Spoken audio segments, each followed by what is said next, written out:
here today to talk about a new piece of equipment. This is called the Helitack HotSeat, used for helicopter operations, and just another extrication device that we can use for ambulatory patients, patients that don't have any kind of C-spine or spinal compromise.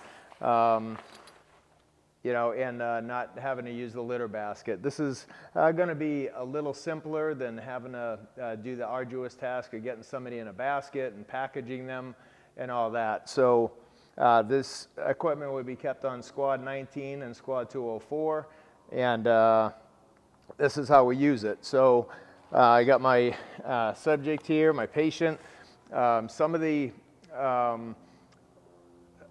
pieces to this are the connection points that we're going to use are the two large D-rings that are shown here, and then the strap that comes up between the legs will come into this position as well. So making sure that you use the tri-link and then connect this piece into the tri-link, and then connecting the other D-ring, you know, in there, like so. And then we'll go ahead and close this, and then we'll have our patient in here. So a couple of things with this is there's a couple of other pieces to this as far as if you have somebody that's smaller patient, say if they're 4.5 feet or shorter, we can use another securing device that's already built into this harness system. It doesn't necessarily have to be for anybody that's 4.5 feet or shorter. If you want to have a little more security with your patient being in the basket, you can deploy this just by undoing these straps, pulling these buckles out. You're going to have more of a firm contact inside the harness itself. If you use this, they don't necessarily have to go ahead and have their arms through the armholes of the harness either. They could have their arms just tucked inside. You know, definitely with a smaller patient and stuff, that would be the what would be going on. So to put this on, we would go ahead and get our patient, we'd get them to put their arms through here, like so. These handles that are on the side are not to be connected to any type of tag lining system at all, because they're not rated for that. This is going to be handles for the patient to go ahead and grab onto and stuff when they're in the seat. Handholds that can be used are in the back right here. If we're doing hoist operations, our crew chiefs would be able to bring them inside the aircraft using this, or if we needed to attach a tag line to our patient to our hot seat, we could use this bottom connection right here. All right, so we'll turn around here. So as we go ahead and get this ready to go, we'll get this drawn up like here. Make sure all the buckles are oriented correctly. Now we got this seat. It's right here. You got your waist strap.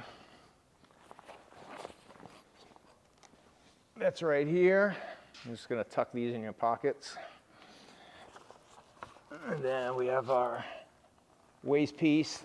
It's going to come up through the waist. Now we can connect this to here. It's kind of like a racing seat belt. You got a good firm waist belt. You can adjust this. How's that feel? Good. Good? Tight, yeah. All right. So now we can go ahead and start connecting this up. I get this other piece right here.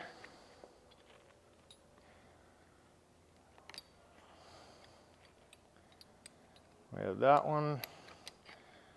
Oh, we have that one.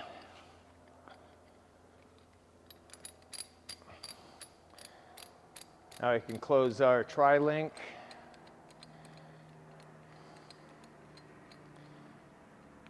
Making that a nice contact area right there. Make sure this is all kind of squared away. All right. Now, if we were connecting her to a hoist system, simply going right into this buckle right here, like that. You can go ahead and hold on to these handles right here. All right, just like that. I'm gonna lift you up just a little bit. You ready? If you can, go ahead and kind of lean back in there. There you go. How's that feel? Good. And there you go. How's that feel? Pretty comfy? Yeah, it is pretty comfy. Okay, so you can see if she didn't have this internal seat right here, she would be maybe a little more movement inside the seat. So I would probably be best advantageous to go ahead and keep her in that, or keep our patients in there if they can fit in it, to give a little more security. And then make sure that you instruct them to hold on to the handles. Again, ambulatory patients with no spinal injury suspected, able to maintain their own airway, wouldn't want to put somebody in this seat where their head's flopping around and stuff, not able to do that. That's pretty much it. We'll be putting these on the units today, and go ahead and take a look at the video, and if you have any questions, reach out. I'll talk to you later. You guys be safe.